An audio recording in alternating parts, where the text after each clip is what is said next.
ഇതിന് പരിഹാരമായി അദ്ദേഹം കർണാടകത്തിലെ ചാമുണ്ടിമലയിൽ ദീർഘകാലം ദേവിയെ തപസ് ചെയ്തു. തപസ്സിനൊടുവിൽ ഭഗവതി പ്രത്യക്ഷരായി. ശങ്കരാചാര്യർ ദേവിയോട് കേരള ഭൂമിയിലേക്ക് വരുവാൻ അഭ്യർത്ഥിച്ചു. അതിനാൽ കേരളത്തിലെ ഭക്തന്മാർക്ക് ഭഗവതിയുടെ ആരാധന എളുപ്പമാകും.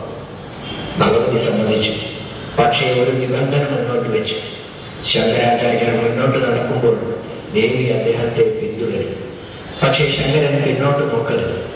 എന്നാൽ യാത്രയുടെ ഇടയിൽ ദേവിയുടെ ചിലങ്കുകളുടെ ശബ്ദം കേൾക്കാതായപ്പോൾ ശങ്കരാചാര്യർ സംശയത്തോടെ പിന്നോട്ട് നോക്കി. അപ്പോൾ ദേവി അവിടെ തന്നെ നിൽക്കുകയും പിന്നീട് മുന്നോട്ട് പോകുവാൻ നിരസിക്കുകയും ചെയ്തു.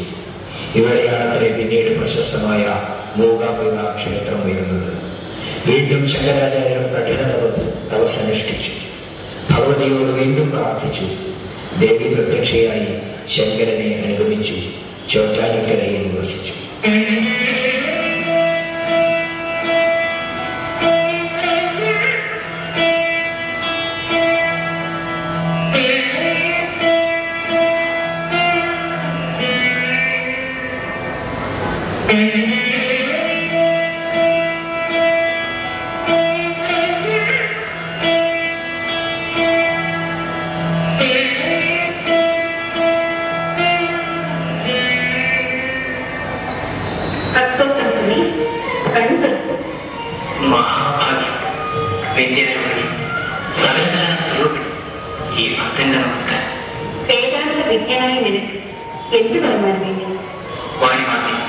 അവിടുത്തെ സന്നിധാനം കേരളത്തിലുണ്ടാകുന്നതിന് വേണ്ടി ഇവൻ പ്രാർത്ഥിക്കുന്നു.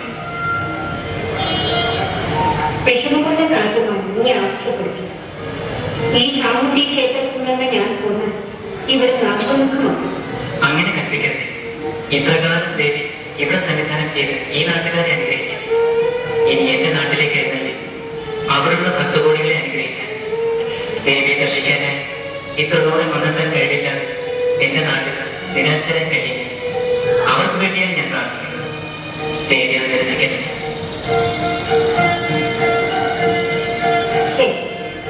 വരപ്രസാദം സിദ്ധിച്ച നിന്റെ ആഗ്രഹം നിറവേറ്റത് ഞാൻ നിശ്ചയിച്ചു. നിന്നെ പിന്തുടർന്ന് ഞാൻ കേരളത്തിലേക്ക് വരും. നിനക്കിഷ്ടമുള്ള സ്ഥലത്ത് പ്രദർശിച്ചു പോകും. പക്ഷേ ഒരു എന്താണ്? ഞാൻ നിന്നെ അനുഗമിക്കുമ്പോൾ ഒരു കാരണവശാലും തിരിഞ്ഞു നോക്കിയാൽ പിന്നെ ഞാൻ പിന്തുടരുകയില്ല. ഇല്ല, ഞാൻ തിരിഞ്ഞു നോക്കുകയില്ല. ശരി, നടന്നു നോക്കൂ.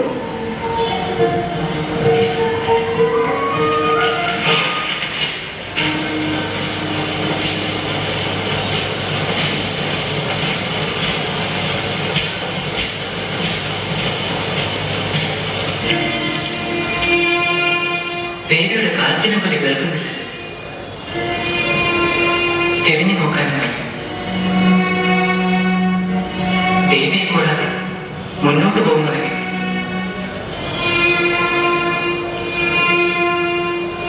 അയ്യോ ദേവി, മാപ്പ്.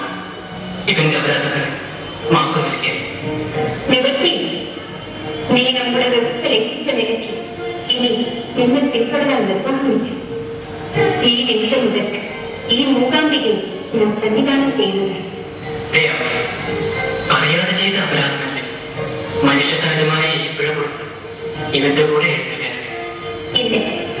ഈ മൂകാംബികയിൽ നിന്ന് ഒരടി പോലും ഞാൻ മുന്നോട്ട് വെക്കുകയില്ല.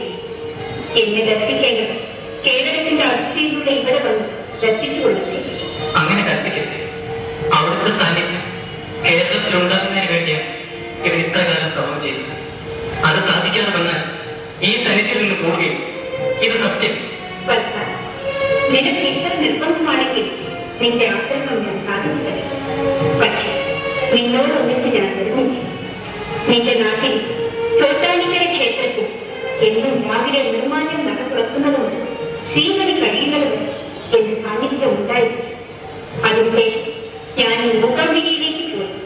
അതുകൊണ്ട് കേരളത്തിലെ ഭക്തന്മാർ ചോട്ടാനിക്കരയിൽ രാവിലെ ശ്രീമണി പറയുന്ന സമയം വിന്യസിച്ച ഉദ്ദിഷ്ട ഫലം സിദ്ധിക്കും.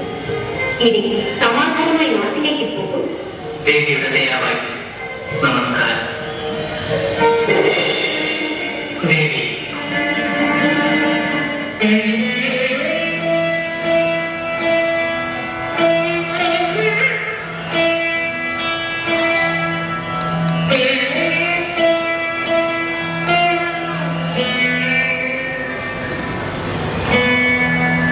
Thank you.